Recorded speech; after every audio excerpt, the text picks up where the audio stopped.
Alors voilà, la première bande du potager est en construction.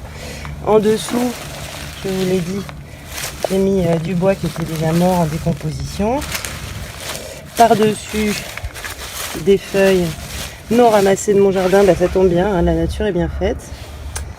Entre temps, vous voyez que j'ai pris soin aussi de mettre une bordure de l'autre côté en bois, histoire que tout ne ruisselle pas et dégouline sur les côtés. Et puis maintenant, je vais mettre, salut les poules, voilà, elles sont à l'approche parce que ça les intéresse beaucoup, toutes ces matières organiques qui bougent, qui viennent de s'installer comme un joli frigo.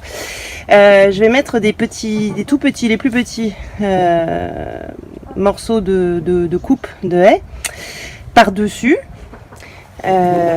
Voilà, alors ici j'ai pas encore recouvert exprès, voilà, c'est pour vous montrer vraiment que le bois est fatigué, en décomposition, mais que la vie y est. Et donc par-dessus, ici, je vais mettre tout le long des petits morceaux de bois de taille de haie. Par-dessus, je mettrai de la paille du poulailler, qui est plein de bonnes matières organiques.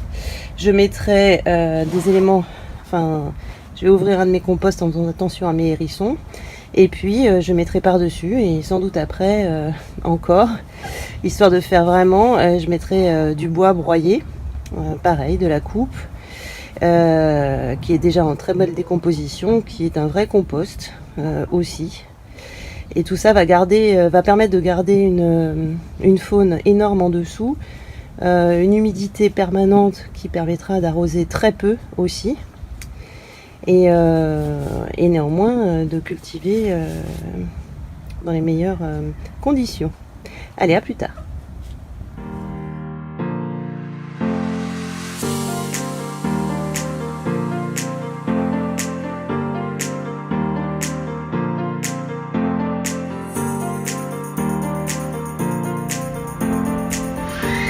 Alors voici l'un des deux composts fabriqués maison à zéro budget, c'est-à-dire avec des palettes, un petit peu de géotextile.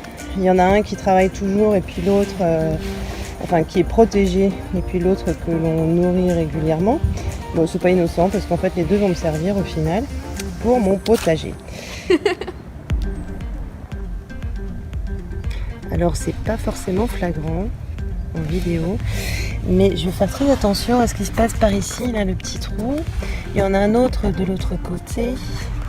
Je vous l'ai dit déjà, on est en hiver et peut-être j'ai des hérissons, puisqu'on en a beaucoup dans le jardin, on a de la chance. Peut-être ils sont en train d'hiverner. Donc je vais y aller doucement en ouvrant. Voilà, je suis en train d'installer, de prendre du compost dans mon composteur. Et puis vous voyez, il y a du monde. Et puis je retrouve une pomme de terre que nous n'avions pas consommée, qui avait commencé à germer. Puis je vais la remettre très très vite, couverte, parce qu'elle va finir de germer. Puis comme ça, j'aurai des pommes de terre. Allez, je continue. Alors voilà, ça c'est un sac de compost que je viens de récupérer pour mettre dans le potager.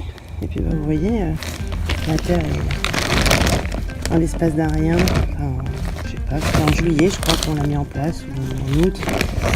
La terre, du moins les vers de terre qui sont hyper nombreux, ont super bien travaillé. Bravo à eux. Voilà, ça y est, j'ai fini la bande. Je vais retourner mes petits copains. Voilà. Ils n'aiment pas le froid, ils n'aiment pas être à la lumière. Donc tout ça c'est fait. Maintenant je vais aller y mettre la paille du poulailler, pleine de bonnes choses aussi. Et puis après je mettrai du bois broyé que mon paysagiste chez qui je suis cliente m'a fourni. Titre amical, et ça je le souligne, merci à lui. Ça vaut le coup d'aller voir vos contacts locaux, parce que toujours dans un principe de, pas une question d'économie pour faire de l'économie, mais c'est un principe quoi. On peut faire des choses avec tout ce qu'il y a dans la nature et avec de bonnes relations avec ses copains. Allez, on continue.